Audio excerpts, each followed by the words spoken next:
Howdy, howdy, folks, and welcome to Moose Podcast number 420, The Beauty of Black and White.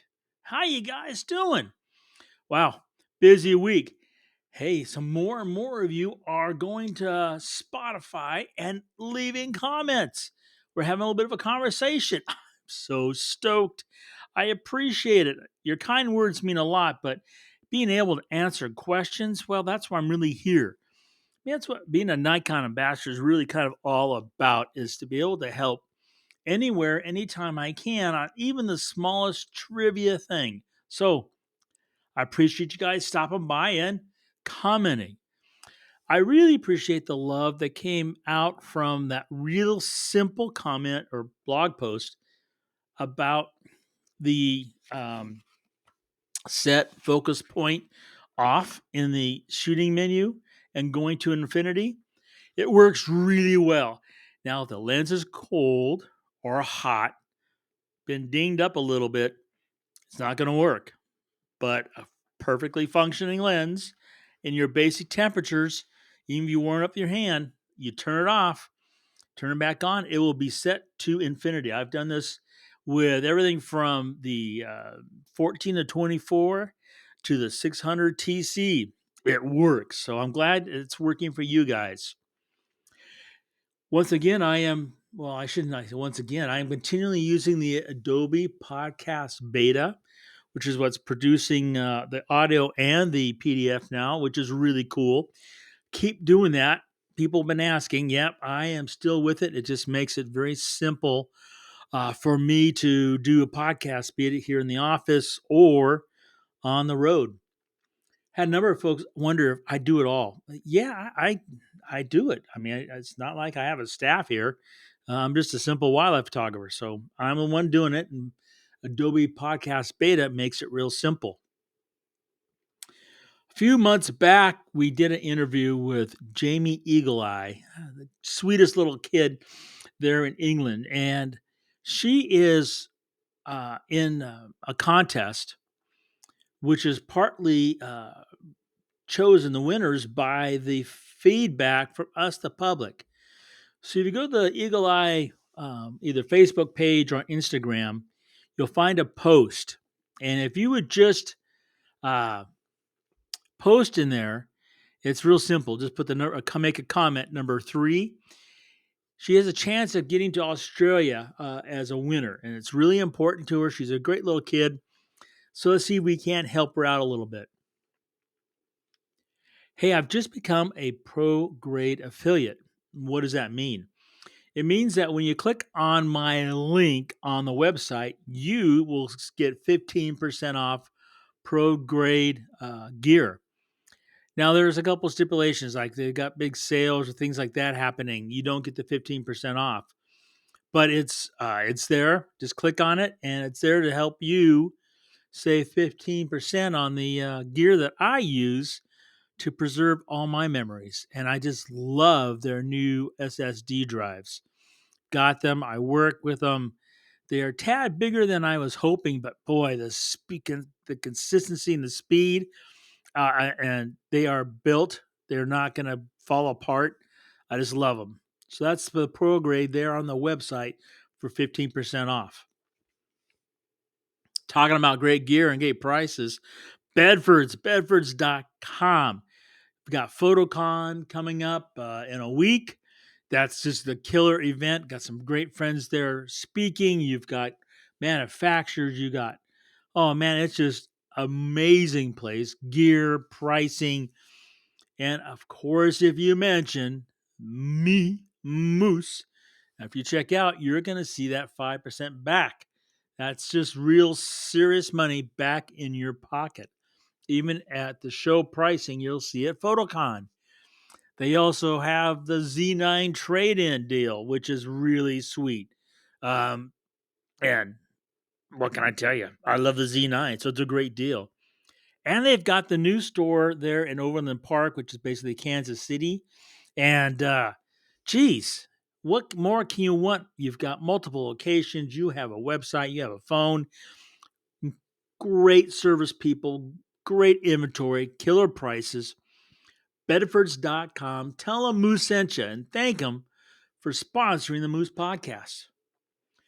Whew, boy, that's a lot. So, the beauty of black and white. Try to help people to embrace black and white photography. And in the digital world, it's not as cut and dry or as simple as, well, a lot of people would like it to be. I've tried to help folks visually, but I have a continual, and it seems that the couple last posts of mine in black and white has brought in a lot of questions about black and white. So I thought I'd try helping folks verbally, hence the podcast. So I'm setting this up by, understanding that the beauty of black and white is something that has to come from within. And a large reason is because we don't see the world in black and white. Back in the old days, some of the masters would travel around with different viewing filters, sometimes red, blue, purple, depends on the shooter and their style. And you'd look through that and it would kind of make the scene bit of a monochrome scene. And that's the first part of confusion. You've got camera manufacturers who call black and white monochrome when it's anything but monochrome. So understand that black and white is color. It's just that it's a limited end of the spectrum. And you were talking about lots of different shades of white, gray, and black. Those are all colors. But we don't just see the world in that way. And the thing that complicates it even more is the effect of exposure on those shades of black and white and gray. Now, don't take this personally, but a lot of photographers have a real challenge with exposure when it comes to expressing emotion. There is no setting. I've said this many times. I'm going to say it till I'm blue in the face and probably dead in the ground. There is no setting in the camera that says romance. There's no slider in post that says passion. You have to bring that to the forefront of your photography, especially when trying to work the beauty of black and white. It is one of the most romantic mediums we have. It's one of the most expressive. There are some incredible visuals out there you can use to start feeling black and white. That's the first challenge. You must feel it. People want to see it. You got to feel it. And it's not as simply as the white hats are the good guys and the black hats are the bad guys. It's not as simple as highlights blown out are bad and dark shadows are bad or the vice versa. You've got to feel. And that's the first real challenge. I watch photographers a lot. One of the kind of, you could say, the joys or the cynical side of what I get to do when I teach is I get to watch photographers. And I from them and their many mistakes, one, I learn for myself, and two, I have fuel to help you with your photography. And in the beauty of black and white, one of the first big mistakes is you got to feel. A lot of photographers have this unfounded belief that if you just go to black and white, it will make a crappy photograph much better. That's not the case. If you shoot some weird angle, the black and white will enforce that weird angle. This is not the case. Some people think that if it's high noon, just shoot black and white and it makes everything better. This is not the case. There is no carved in stone scenario where just shooting black and white is going to save your tuchus when things aren't going well. Black and white, to repeat, is something you have to feel. And putting your feelings into a photograph is a really scary proposition. I understand that. And the thing that really Is scary about it is that if you fail, you've got to wonder, about your feelings. Get over it. That's part of the process. There's a lot involved in black and white. Now, the Nikon Z8 and the Nikon Z6 III, they both have three different, what Nikon calls monochrome settings. You got your basic monochrome, you have a flat monochrome, you have a deep tone monochrome. To me, it's just black and white, flat black and white, and dramatic black and white. That's how I think about them. So the Z8 and the Z6 III have those. On the website, you search, you'll find my settings for these. You go to the Z8, Z6 settings. I'm hoping to have up this next week. I'm really delinquent. And you can see the settings I set in the camera. Now, those settings are often wondered about. How do I come by them? It's from one, spending 20 years in the wet darkroom with black and white. The only thing that I ever won any awards and medals and ribbons and statues for was black and white work back in the day, way back in the day. And it's the one thing that I've taken a little bit of pride in is being able to see with my eyes, with no other aid, and translate what I'm looking at into black and white. Now, the Z8 and the Z6 III, the reason why I brought up that has those three modes, when you go to picture control and you select one, and then you hit the italicized I button on the back of the camera, through the viewfinder, you will now see exactly the black and white photograph you're going to capture. F-stop, focal length, exposure compensation. You're going to see it. So the pre-visualization of a black and white photograph has become way simpler. Man, I remember the old days where you take a picture, then you go on your iPhone and you would do this, and you could lose what a pain in the butt. By the time you got done, probably the camera had already, become obsolete. Now with those two bodies, the Z8 and the Z6 III, monochrome, flat, dramatic, you hit the I button, and right through the EVF, you're going to see your black and white photograph. It's that simple. I mean, you feel it, now you can see it, and they feed on each other. All right, so you get a little pre-visualization going. Cool. Now what? Got to take the picture. My own personal preference, and this is just my own personal preference, point blank. You got to understand, it's just the way I like to do it. It helps the way I finish it, and most important, the way I like to print it.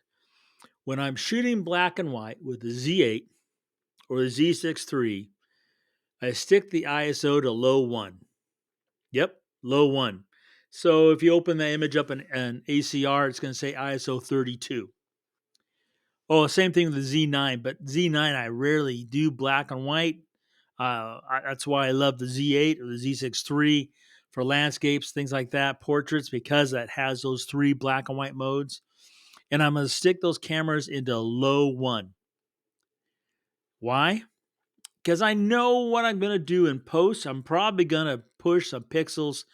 I'm not going to say to the breaking point, but darn close. And in that process, I can introduce noise that's not there. Literally, I am creating the noise by the way I am shooting and finishing the file. So by going to low 1, I find that I don't have an issue of noise. It just makes it simple. That's why I can take images right out of the camera and put it right on the website from monochrome / black and white. And then you see the beauty of black and white, and you hopefully feel the emotion I was feeling that said, Moose, this is a black and white photograph. Now, when it comes to finishing that photograph, and that's a little bit of a challenge, if you're in Lightroom, it doesn't show you your image in black and white. It's going to show everything in color. So you have to, one, remember that you were thinking and shooting in black and white if you use Lightroom. If you use Photo Mechanic, it's going to show your image as black and white. And that just makes finishing a whole lot simpler if you can simply look at, hit the space bar, you see the whole screen, you're black and white. And then I slide over to the next screen, and there it is, Adobe Camera. And it's like I can see what I saw, and then I can decide if I like that or I can change it. I have the actual black and white from the camera in Photo Mechanic to look at. It makes finishing a snap, and I like that. It's simple because black and white finishing can be hard hand-to-hand combat if you have no clue where to go. Couple things to think about. White point, black point. This is a very confusing process that in some ways is essential. Almost every photograph has a clean black point. Not many have a clean white point. It's the way in which we shoot and see the world. Adobe Camera Raw now makes it very simple that if you just hold down the shift key, that's on a Mac or a Windows, hold down the shift key. Then you double click on the triangle for the white and black in the light panel. It will take the image and will find the clean white and clean black. It could make your photograph look totally wackadoo. That's part of it. That's why I said you don't do it all the time. And it can be very difficult and challenging. Something I can't really teach or give you any tricks to here on a verbal podcast.